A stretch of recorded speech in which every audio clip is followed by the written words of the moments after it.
નવસારી ગ્રીડની બેવડી હત્યાનો ભેદ ઉકેલાયો. પત્ની અને પ્રેમિકાની હત્યા કરનાર હત્યારો ફૈઝલ પઠાણ ઝડપાયો. નવસારી જિલ્લામાં વર્ષોથી બંધ પડેલી એક રાઈસ મિલમાંથી મળી આવેલા 2 મહિલાઓના મૃતદેહ મામલે પોલીસે મોટી સફળતા હાંસલ કરી છે. પોલીસે સંયુક્ત ઓપરેશન દ્વારા બંને હત્યાઓનો ભેદ ઉકેલી કાઢ્યો છે અને હત્યારા આરોપી ફૈઝલ પઠાણને ઝડપી પાડ્યો છે. નવસારી નજીક હાઈવે પર આવેલી અને લાંબા સમયથી બંધ પડેલી એક રાઈસ મિલમાંથી 2 મહિલાઓના શંકાસ્પદ હાલતમાં મૃતદેહ મળી આવ્યા હતા. આ ઘટનાએ સમગ્ર જિલ્લામાં ચકચાર મચાવી દીધી હતી. નવસારીમાં પત્ની પ્રેમિકાની હત્યા કરનાર ઝડપાયો.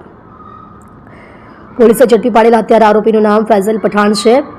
પોલીસ તપાસમાં ખુલાસો થયો છે કે આરોપી ફૈઝલ પઠાણે જે 2 મહિલાઓની હત્યા કરી હતી તેમાં તેની પત્ની અને તેની પ્રેમિકાનો સમાવેશ થાય છે. આરોપીએ બંધ પડેલી રાઈસ મિલમાં જ આ બેવડી હત્યાને અંજામ આપ્યો હતો. આરોપી ફૈઝલ પઠાણ રખડતું જીવન ગુજારતો હોવાથી તેને પકડવાનું પોલીસ માટે પડકારજનક હતું. નવસારી જિલ્લાની લોકલ ક્રાઇમ બ્રાન્ચ, એલસીબી અને ગ્રામ્ય પોલીસ સંયુક્ત ટીમે આ ગુનાનો ભેદ ઉકેલવા માટે સઘન તપાસ શરૂ કરી હતી. હત્યારા સુધી પહોંચવા માટે પોલીસે 100થી વધુ સીસીટીવી કેમેરાના ફૂટેજની ચકાસણી કરી હતી. 100થી વધુ સીસીટીવી તપાસી પોલીસે હત્યારાને ઝડપ્યો. પોલીસે ટેકનિકલ સોર્સની સાથે સાથે હ્યુમન સોર્સનો પણ અસરકારક ઉપયોગ કર્યો, જેના પરિણામે આરોપી ફૈઝલ પઠાણ ગણતરીના દિવસોમાં જ પોલીસના હાથે ઝડપાઈ ગયો.